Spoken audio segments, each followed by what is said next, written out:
Welcome to Forum 360. I am your host, Leah Love, and we have a global outlook from a local view. Today, I am so excited. We are going to be speaking to small business owners and those who are looking to start their business about branding, big brand magic. And we have Jennah Lear with us today. She is the owner of Blue Loui Studios. So thank you for joining us today. Thank you for having me. I'm so excited to be here and just jam on this with you. Perfect. Let's jam. So how did you get into branding?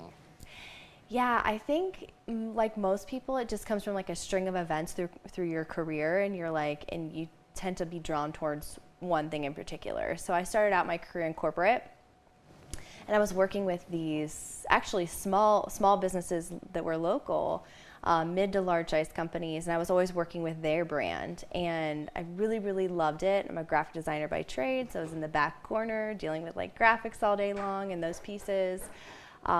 But through that, what I love to share is I learned what a brand actually is and started to dive deeper into how companies use it and just the magic behind what a brand can really do for a business. And so that's really kind of where it started. My corporate years, like all the dots connect when you look back, whether you liked your beginning career and where you started out or not, it all connects. So that was kind of where it was born. Well, perfect. So let's get into defining what is branding, because I think that can be such a broad definition for people. Absolutely, it can. And I feel like when you talk to different people, even other brand experts, you get different definitions too. Mm-hmm. So like I imagine it can be confusing for the small business owner, but really your brand is your identity.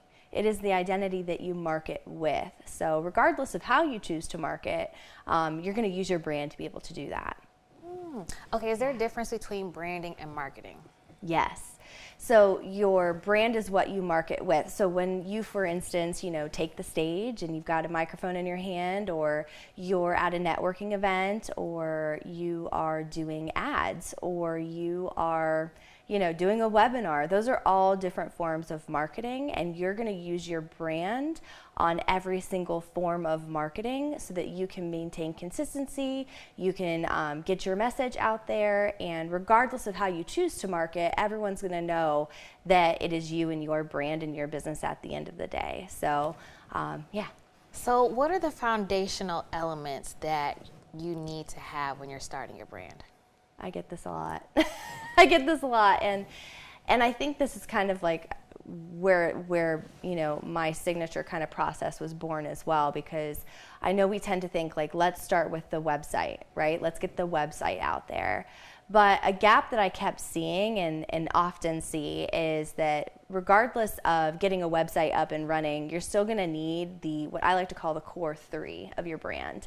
And it's why you. It's who are you talking to, which really speaks into niching and finding your target audience, not trying to talk to everyone. Mm-hmm. And what do you believe? So it's deeper than, pitching your services. It's actually, what do you believe to be true?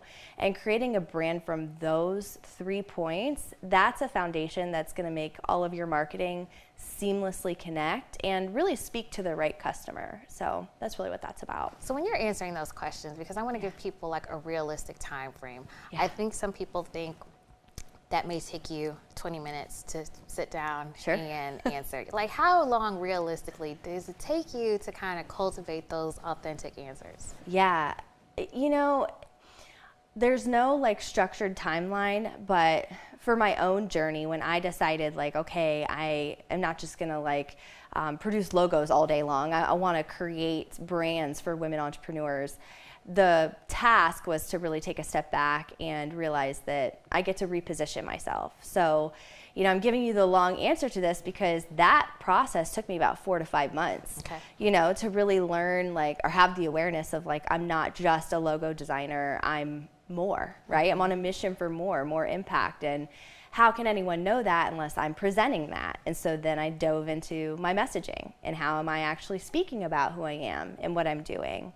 And then I dove deeper into, okay, crap, like what are my services? Because they can't be, you know, just anything anywhere. It gets to be really streamlined so that I can become known as the go-to expert for what I'm really trying to create. This is brand building. So I always say it takes more time than you think. Yeah. And I think there's an element too of not only doing the actual work and like what are the steps, you know, what's the process, but believing it for yourself too, right? There's an element of, you know, walking yourself through these pieces, getting the clarity, putting in the work, coming out the other side of like, okay, here's who I am, here's what the brand is, here's what the message is. And also, do I believe it? Because if I don't believe it, I can't show up and share it boldly. And sometimes you got to borrow belief from someone else, and that's, you know, a whole other can of worms, which I love talking about. But there's this piece where it really is a process. And if we allow ourselves to go through that process, we're truly going to transform in what we're creating and growing. I really wanted you to talk about that because I think sometimes we think it's just super quick, or we get hard on ourselves if it's taking us a little bit longer. But to create that authentic messaging, it just takes time. It does. Whether you're working with somebody or on your own doing that. So I really appreciate you being real, that this is real life. It took me a little bit of time, but I got there, and now I'm very confident in it. And with that journey, you're able to develop that confidence along the way. So absolutely. Perfect. Confidence by taking action. That's it. Yeah. All right, so how does brand strategy differ from brand design? Okay, so this is a great question because you actually kind of need multiple pieces in your kind of brand pie, if you will, right? There's many slices. I love it. And you know, your brand design may be your logo and your colors and your font, and these are the elements you're going to use when you're creating your marketing materials, when you're out in the world marketing, however you choose to market your brand. And you do need them. So it's a piece of the process. But brand strategy is really around laying the foundation. And I've developed a particular process in where I take people through 5 steps. And they're not anything that hasn't been invented or explored before. I just happen to say, hey, instead of trying to cherry pick all of these different things, come in and do these 5 steps, and you'll create a brand strategy from there. And I think to like the last piece to kind of close the loop between these two is, if we're creating a brand and we are, you know, trying to put our message out in the world and really grow a movement, I like to say, then we get to understand that whatever marketing strategy we choose, our brand's going to be behind it. Our brand voice, why we're the go-to person for that. Remember the core 3, right? Why we're the go-to person for that. Who are we talking to? And what do we believe to be true, AKA your message? And so all of that's baked into your marketing strategy. And your marketing strategy, from a visual perspective, is going to need your brand design and brand elements for the strategy to work, right? To get out there, to call forward the people. And I like to kind of all house it under, you know, at the end of the day, your brand gets to do the work for you, and it gets to attract your dreamy clients and customers to you. And that's really the core of setting up all of these pieces, because I know it can feel overwhelming. Yes. And it takes time. It takes time. And when it clicks, that's really what it gets to do for you. I love dreamy clients whenever you say that. I just think that's such a perfect way to describe your clients. Yeah. Okay, so let's talk to the new entrepreneur. They're just now getting ready to build their brand from scratch. What 2 to 3 things do you tell them to do? Okay, growing your brand, that's such a loaded question. I know. It's like, okay, if you're in the beginning, honestly, I would say start following or connect with someone who's done what you want to do. Okay. And that's going to give you the clarity of like what steps you possibly could take, because you're learning from them and their journey, right? That's the first thing. The second thing is, I would trial and error, right? Like, I think that I always talk about throwing spaghetti at the wall and stop throwing spaghetti at the wall, lean into like a deeper strategy, but there is a spaghetti at the wall, period. And that's in the beginning. There is. Yes. There is. And there's experimenting every step of the way. Every step. Right? But you're running through most of your spaghetti in the beginning. So, trial and error things, test things out, and really see what sells, right? Like what you like selling, what seems to be, needed. And through that process, you're going to start to answer those previous questions about how do you build a brand, right? You have to be willing to fail, and you have to be willing to get curious. That's the second step. The third step is, I like to bake this in, dream a little. Right? Like I always say to clients, like the vision comes from you and your heart. And then once you have that, then we come to me and we'll do the strategy. I can't give you the vision, but I can give you the strategy for your vision. Yeah. So really give yourself the space to dream and dream big. It's not about just getting the next client. Think about what you can actually create and how you can impact, because building a really successful brand at the end of the day comes back to the fact that it's actually not about you, right? It's about who you're helping. And so you got to dream about where this could go before you can actually create it. I love that. I love that. Okay, now let's move on to the seasoned entrepreneur. Yeah. So they have already created their brand, failed, threw all the spaghetti at the wall. So what do you tell them now that they're like, I want to make a change? I want to rebrand, reposition myself. Well, what do they need to think about before they get ready to do that step? What's interesting is that your question for the seasoned entrepreneur is the same as the beginning. Okay. Yeah, thank you. Yeah, because at the end of the day, I talk about the core three because that's the foundation. And so you're going to create that foundation in the beginning. You're going to get 5-7 years in, and you're going to say, you know what? I don't want to sell this anymore. I don't want to do this anymore. I have this great idea. We're going to start a whole different leg of this business. We're going to, change our ideal, target audience. All of these things that come with evolution, right? And what I love is it always comes back to the basics.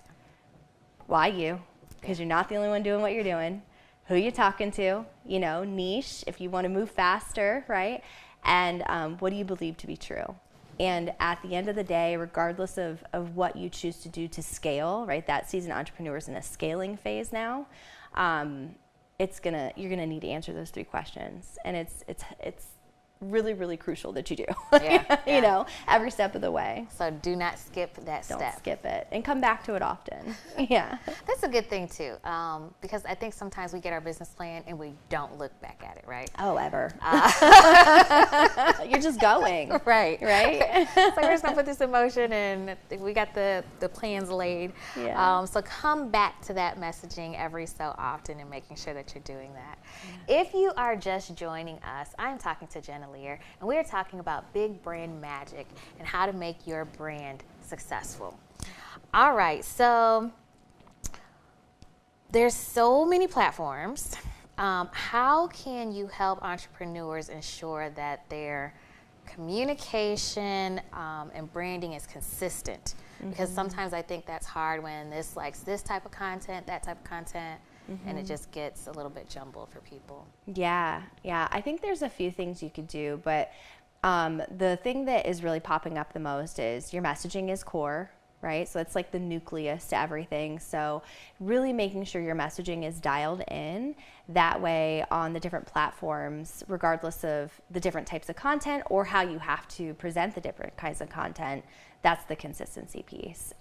Because people are ultimately, through your message, gonna know that this is who this person is, right? Like we get to be associated with that. The other piece, I believe, is I always call it a through line piece. And think about a piece of thread going through a needle, right? And all the places that needle is going to go when in the act of sewing, right? And there's this piece too where, and I'll just share from my own story to kind of give context, where I'm a brand strategist. I teach others how to create and grow their brand. But if you don't know what branding is, then it's going to leave you questioning what I actually do and what my superpower is. And so I've actually taken a step back and said, hey, yes, I'm championing, brands, But at the end of the day, what I believe to be true is when you put your brand out there and you do it in a strategic and aligned way, you will attract those dreamy clients. And so the through line for me, regardless of content and where and how I'm sharing it, I'm always going to bring it back to attracting your dreamy clients. And when you come to Blue Loui or when you work with me, that's what we're about. It's not just your brand and all these things. It's about we're in this to help you attract the right people to your business. Okay, so you mentioned superpower. Let's talk about that a little bit more. Yeah. I think it's kind of cool when you think about it, right? As a business owner, we all have superpowers. And the cool thing is when you've chosen to be a leader and a business owner, you've chosen to lean in to use that superpower. And I like to play. Why not, right? Like get curious and play. And so really think about what you bring to the table as a superpower. For example, I've realized after looking back at the last 4 or 5 years, hosting events as one of my core strategies, I really have kind of been humbled and also grateful to discover one of my superpowers is hosting really beautiful containers for people. You are amazing at that, by the way. Thank you. Thank you. I receive it. And I did, and it's so funny, it didn't dawn on me until maybe last year sometime. But I've been doing it for so long, and then I look back and I realized actually this is something I'm really great at. And I enjoy it and I love it, and that's the beautiful recipe you need to kind of pull forward a superpower. So it's not just what you do in your business, it's all the things that you can take a step back and say, I'm actually really great at that. I'm great at designing logos, great at brand strategy, but I'm also really great at creating containers for people to feel heard and seen and learn. And all of the things that can come with that type of experience. And so we all have that as business owners, I believe it. So really start thinking about what your superpower gets to be and have fun with it. I love that.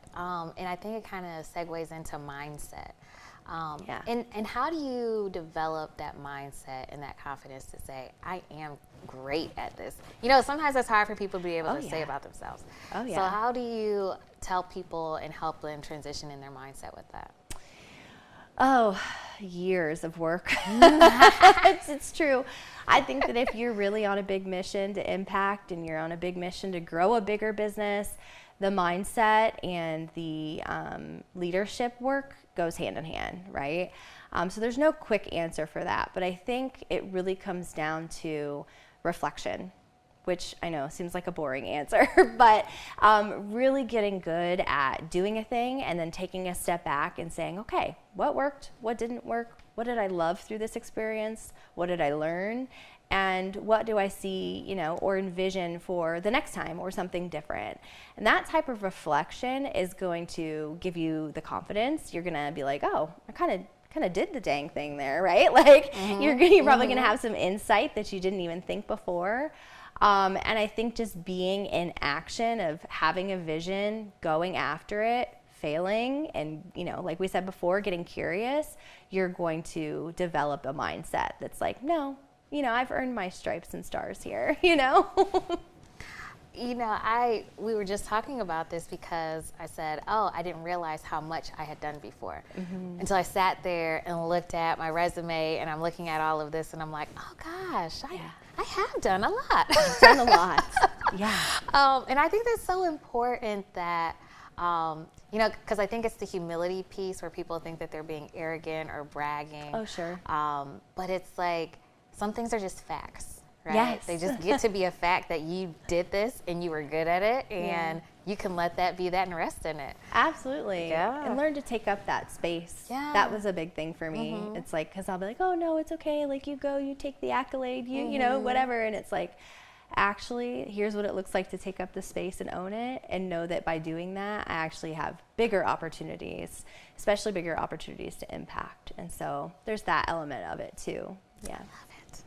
All right, so let's talk about big vision. How do you stay connected to your long-term goals, especially when results take time to unfold, all these new opportunities? How do you manage that? You get support because you cannot do it alone. And like I said before, vision comes from you, and that's such a beautiful thing. And I think it's like we can only see so far, let alone how do we do this? Are we, leaving out opportunities and possibilities to take our vision and amplify it in a way? So I think the most important thing you can do is put mentorship in your corner. You can put accountability in your corner. My own journey has been, putting myself around others who are taking a stand for me and saying like, okay, this is what I want to create. And then them coming back to the table and saying, okay, you said you were going to do it. Did you do it? And when I honestly say no, they get to say why and hold me to it, right? Yeah. And I think the coolest part about doing that is you have people around you that won't let you give up on yourself. And a lot of times those people who take that stand for you are not related to you. They're not your spouse. They're not your, immediate friends. Strangers have held my vision with me along the journey and helped me create more than I thought that I was ever capable of. And that's been the game changer. And so allowing myself to be vulnerable and open up and also be held accountable and also, there's some bumps along the way, and know that these strangers might get to know me a little bit deeper or better than those who've been around me for years, and that's okay. Because then I can give that back to them too. So that's what I would say. What do you say to the person who has not had the best support around, right? Sure. Maybe they're normally used to people kind of stealing their ideas or, and they're trying to find that balance and finding those people. Mm-hmm. How do you tell them how to kind of meander through that process? Yeah. I mean, it's a real, very, very real thing, right? And it's so unfortunate too, because it kind of adds like a layer of jadedness when you do maybe encounter a great like group or mentor or whatever, and you're like, wait a minute, what are you after, right? Mm-hmm. So I think that, there's so much that's coming up. I think really at the end of the day, it's continuing to stay open and curious, and then also check the people that you're around now and start to look at who fills what role, right? Who's a supporter role? Who's an encourager role? Who's the person that won't let me, give up on myself role? There's a saying that is something to the effect of like, you are the sum of the 5 people you surround yourself with. You've heard that, mm-hmm, right? Mm-hmm. And so start doing edits and audits about the circles that you're putting yourself in. And if you're saying, okay, for example, I know that I want to create $1 million company. Are you putting yourself in circles where you're having conversations about $1 million companies? Are you putting yourself in circles where people have created $1 million companies? And start to really lean into and being really intentional with who you're putting yourself around. If somebody wanted to establish themselves as a authority or expert, mm-hmm, what does that process look like for them to really position themselves? Yes, so this is the key process, and I'm going to share it openly, and you could Google it, go for it, and I share that like from anything that I teach or create, like Google, right? And then when you're ready to go deeper, you hire someone or you join a program or get a mentor, right? But I really think moving yourself through 5 steps will set you up to become an authority in a brand. And the first step is you got to connect into your why. You have to have that anchor so that when you are doing all the things, going after creating this big vision, it always comes back to, actually, this is why I started. So let's not get distracted or freak out. I'm still connected to why I started, and that's going to keep me going. The second thing is really leaning into niching. I get resistance around that a lot, and I get different industries don't always mesh well with niching, right? But at the end of the day, we can't help everyone. We can't. Not everyone needs our services or products, right? And so that's a very true piece to this. And so who does? And go after and talk to them. That's really going to get you moving faster, and you're going to become known as an authority for that niche if you choose to do that. The third step is really building out your brand experience. And I think this step gets missed a lot as someone who could be operating online or as a service provider, or maybe you're a solopreneur. But start, approaching your brand as if you are that big thing already, right? That big vision you have, you're already there. It already happened. So what are the steps you can do to create an experience as if you were already running that type of company? And then the fourth piece is building out your message, because it's going to be the nucleus to all your marketing. We're going to drop elevator pitching, and we're going to drop pitching from here on out. We're going to move into leading with messages, because that's what's going to attract. And you have to have the clarity in order to create a message that's effective. And then once you have all of those pieces together, then you can start to assess what strategies are going to work for me. So, if you're going to do events, if you're going to do speaking, if you're going to do ads, if you're going to lean into social media or email marketing, at the end of the day, you get to assess, are those where my ideal clients and customers are? Because if my ideal customers aren't in rooms where I'm speaking on stages, then that's not an effective strategy for me. I can't help them because they're not in that room. So if you know who they are, you know where they are, right? And if you know what they need, then you can speak to that. And it's all beautifully tied together, and how one helps the other through that process. But that's the 5 steps. Go do that. You will move forward so much smoother and set yourself up to become known in rooms you're not even in. And that's really the power of a brand. Known in rooms you are not in. Thank you so much for all of your nuggets that you gave us today. If you guys would like to contact Jennah, you can contact her at Blue Loui Studio. That's my website. That's connected to all my socials. That's email. So blue like the color, LOUI studio.com. Thank you. I hope you all have a great week. My name is Leah Love. I'm your host. This is Forum 360, where we have a global outlook from a local view. Bye-bye.